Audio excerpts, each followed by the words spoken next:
Mobile ফোনের মাধ্যমে পর্নোগ্রাফিতে school শিশুদের আসক্তি চরম পর্যায়ে পৌঁছে গেছে। এক জরিপে উঠে এসেছে এই নিয়ে ভয়াবহ তথ্য।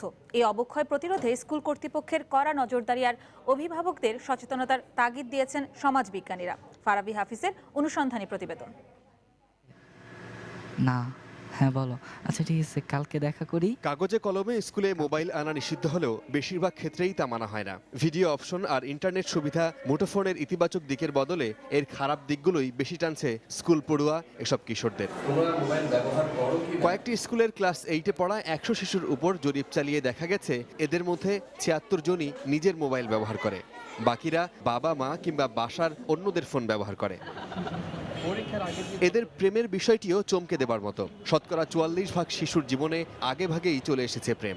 আমার একটা বয়ফ্রেন্ড থাকতেই হবে, না থাকলে আমি স্মার্ট না। বেঞ্চের নিচে সবাই মোবাইল রেখে তারপর হচ্ছে বিভিন্ন জিনিস দেখে, যা আসলে অন্যরকম। আসলে এনভায়রনমেন্টটা এত পচা হয়ে গিয়েছে যে আমরা না করে থাকতে পারছি না। 6 বাচ্চাকে যদি বলেন যে সব বাজে চিত্রগুলো ভিডিওগুলো যে দেখে না, তাহলে বলবেন যে ও কোন যুগে আছে, অন্ধকার যুগে আছে। ফিজিক্স ক্লাসের ভিতরে খুব বোরিং হয়ে গেছে, কানের ভিতর হেডফোন ঢুকায় দেখ গান শুনতেছে, অথবা একজন আরেকজনের দেখ আমার এই বয়ফ্রেন্ডটা আছে, আমার এই এতগুলো বয়ফ্রেন্ড নিয়ে আমি ঘুরি, এর সাথে এই ছবি তুলছি, কালকে এখানে ডেটিংয়ে গেছিলাম। এটা তো আর কোনো ব্যাপার। একজন নিয়ে আসে আর একজন আসে দেখতে থাকে, এই আয় আয় আয়, এটা দেখ ওইটা দেখ, এটা এত জোস, ওয়াও।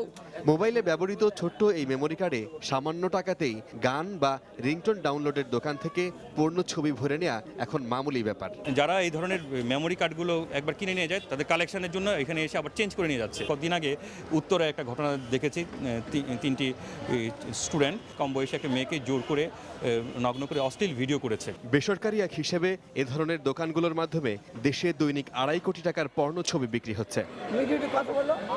সমাজবিজ্ঞানীরা বলছেন যে অ্যাডিকশনের নতুন মাত্রা এই মোবাইল। যদি মা বাবা সচেতন হন তাহলে এই সমস্যা কিছুটা হলেও সমাধান সম্ভব। আর প্রিয় সন্তানটি কখন কি করছে সে বিষয়ে মা বাবা যদি খেয়াল না রাখেন তাহলে এই সমস্যা আরও ঘনীভূত হবে ভবিষ্যতে। সমাজবিজ্ঞানীরা বলছেন সমাজের প্রতি দায়িত্ববোধ ও আন্তরিকতা কমার কারণেই বাড়ছে ইফটিজিং, যৌন হয়রানি সহ নানান সব অপরাধ। রাষ্ট্র এখানে খুবই কমই গুরুত্বপূর্ণ ভূমিকা পালন করে। পরিবার থেকে আসতে হবে, তার আত্মীয় স্বজনের কাছ থেকে আসতে হবে, তার প্রতিষ্ঠান শিক্ষা প্রতিষ্ঠানের প্রধানের কাছ থেকে আসতে হবে। মোবাইল আসক্তি থেকে কিশোর সমাজকে বাঁচাতে এখনই সচেতন না হলে পরবর্তীতে এর ফল ভোগ করতে হবে মা বাবাকেই।